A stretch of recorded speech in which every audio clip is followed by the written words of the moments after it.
السلام عليكم ورحمة الله تعالى وبركاته. وعليكم السلام ورحمة الله تعالى وبركاته. نحمده ونصلي على رسوله الكريم. أما بعد فقد قال الله تعالى في القرآن الكريم وفي الفرقان المجيد بعد أعوذ بالله من الشيطان الرجيم بسم الله الرحمن الرحيم إنما المؤمنون إخوة فأصلحوا بين أخويكم صدق الله العظيم. وقال نبينا صلى الله عليه وسلم لا يحل لمسلم أن يهجر أخاه فوق ثلاثة صدق الله العظيم وصدق رسول النبي الكريم. எல்லா புகழும் இவ்வுலகத்தை படைத்து பரிபாலிக்கக்கூடிய அந்த அல்லாஹுக்கே உரித்தாகட்டுமாக. மேலும் அவனின் அளவில்லா அன்பும் இணையில்லா கருணையும் ஈருலக இரட்சகராம் எம்பெருமானார் ரசூலுல்லாஹ் ஸல்லல்லாஹு அலைஹி வஸல்லம் அவர்களின் மீதும் இம்மார்க்கத்தின் செவ்வையான தூண்களாகிய அன்னாரின் குடும்பத்தார்களின் மீதும் அன்னாரின் நடைச்சுவடுகளை அழகுபெற பின்பற்று வாழ்ந்த உத்தம சத்திய சஹாபாக்கள் நாதாக்கள் நல்லோர்கள் நம் முன்னோர்கள் குறிப்பாக இந்த பயானில் கலந்திருக்கும் நம்மின் மீதும் என்றென்றும் நிலைத்து நிலவட்டுமாக. ஆமீன் ஆமீன் யா ரப்பல் ஆலமீன். பெருமதிப்பிற்கும் மரியாதைக்குரிய அல்லாஹ்வின் நல்லடியார்களே, எவ்வளோ பெரிய உறவாக இருந்தாலும் எவ்வளோ பெரிய உயிருக்கு உயிர் நேசிக்கக்கூடிய நண்பர்களாக இருந்தாலும் அவர்களுக்கு மத்தியில் ஒரு பிரச்சனை சண்டை ஏற்பட்டுவிட்டால் கடைசியில் அவர்களின் இறுதி நிலை என்னவாக இருக்கின்றது பார்த்தால் பிரிவு, இரண்டு பேர்த்துடைய பிரிவாக இருக்கின்றது. இப்போ இவரை அதே ஏதோ இவர் அண்ணன் உதாரணமாக ஒரு அண்ணன் தம்பி இருக்கின்றார்கள். அவர் அண்ணன் இவரை தம்பி ஏதோ திட்டி விடுகின்றார், தம்பி பிறகு பதிலுக்கு அவரை அண்ணனை திட்டுகிறார். இவ்வாறாக இரண்டு பேரும் மாற்றி மாற்றி திட்டிக் கொள்கிறார்கள். கடைசியில் இருவரின் நிலைகள் என்னவென்று பார்த்தால் இரண்டு பேரும் பிரிவாக இருக்கின்றது. நண்பர்களே, அப்போது இப்படி இருந்தார்கள் அண்ணன் தம்பியா இருந்தவர்கள். கடைசியில் இருவருக்கு வாயின் மூலம் பிரச்சனை ஏற்பட்டு இப்படி இருந்தவர்கள் பிரிந்து செல்கின்றார்கள். காரணம், அவர்களுக்கு ஒற்றுமை என்பது இல்லை. நண்பர்களே, ஒற்றுமை என்பது ஒவ்வொரு முஃமினுக்கும் மிக அவசியமாக உள்ளது. ஏனென்று சொன்னால் முக்கியம் வெற்றியில் எந்த விஷயமாக இருந்தாலும் அதில் நீங்கள் ஒற்றுமையாக இருந்தீங்க என்று சொன்னால் அதை நாம் அதில் வெற்றி பெற்று விடலாம். நண்பர்களே, உங்களது நண்பர்களே, அதில் தபி உரையெல்லாம் சொல்கிறார்கள். இப்போ நம்மலாம் இப்போ உதாரணமாக பார்த்து சொன்னால், இப்போ நம்ம சண்டை போடுகின்றோம், ஒரு அண்ணன் பேசுகின்றோம், தம்பியை திட்டுகின்றோம், இரண்டு பேருக்கு மத்தியில் பிரச்சனை ஏற்படுகின்றது.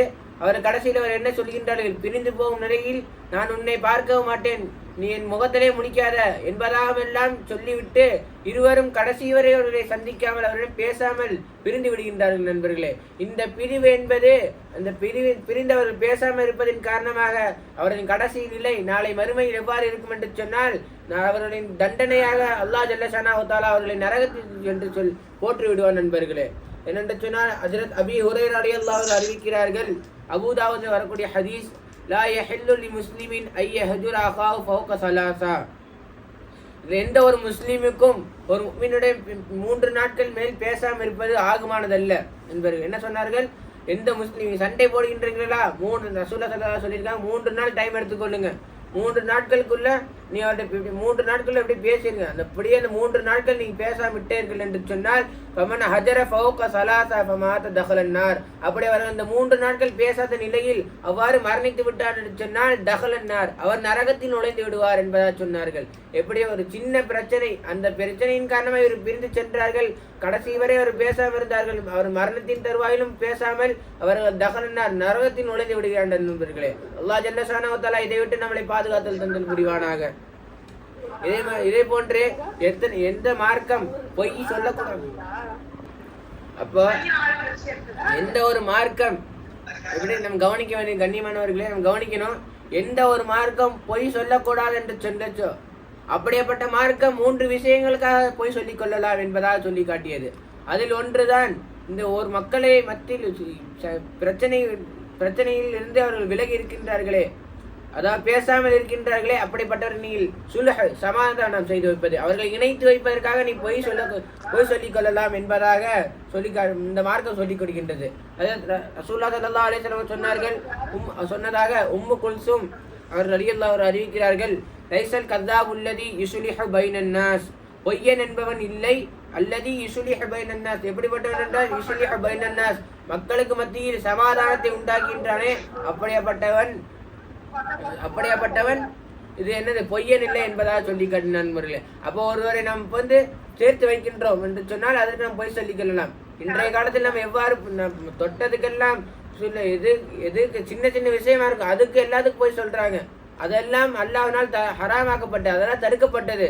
அதை போய் பேசுவது என்பது அது பெரியோர் சொல்லி காட்டுவார்கள், நீங்கள் போய் பேசுவதாக உங்கள் ஈமானை தின்று விடுகிறது என்பதாக சொல்லி காட்டினார்கள் நண்பர்களே. அப்படிப்பட்ட பொய் பேசுவது, அந்த பொய் பேசக்கூடாது. அல்லாஹ் ரசூல் தடுத்திருக்கின்றார்கள். ஆனால் ஒரு மக்களை நீங்கள் இணைத்து வைக்கின்றீர்களா, அதற்காக நீ பொய் சொல்லிக் கொள்ளலாம் என்பதாக அண்ணலம் பெருமானார் ஸல்லல்லாஹு அலைஹி வஸல்லம் அவர்களுக்கு நாம் சொல்லி காட்டுகிறார் நண்பர்களே. அப்போது ஒற்றுமை என்பது ஒவ்வொரு மனிதனுக்கும் அவசியமானதாக இருக்கின்றது. என்னென்று சொன்னால், ஒருவனுக்கு அல்லாஹ்விடத்தில் உதவி வேண்டுமா, ஒருவனுக்கு அந்த தனி கூட்டத்தின் தனியாக அவன் தொழுவதை விட ஜமாத்தாக தொழுவது அவனுக்கு 27 மடங்குக்கு நன்மை என்பதாக சொல்லி காட்டினார்கள் நண்பர்களே. அப்போ ஜமாத் என்பது ஒற்றுமையாக இருப்பது ஒவ்வொரு முஃமினின் மீதும் அவசியமாக இருக்கின்றது நண்பர்களே.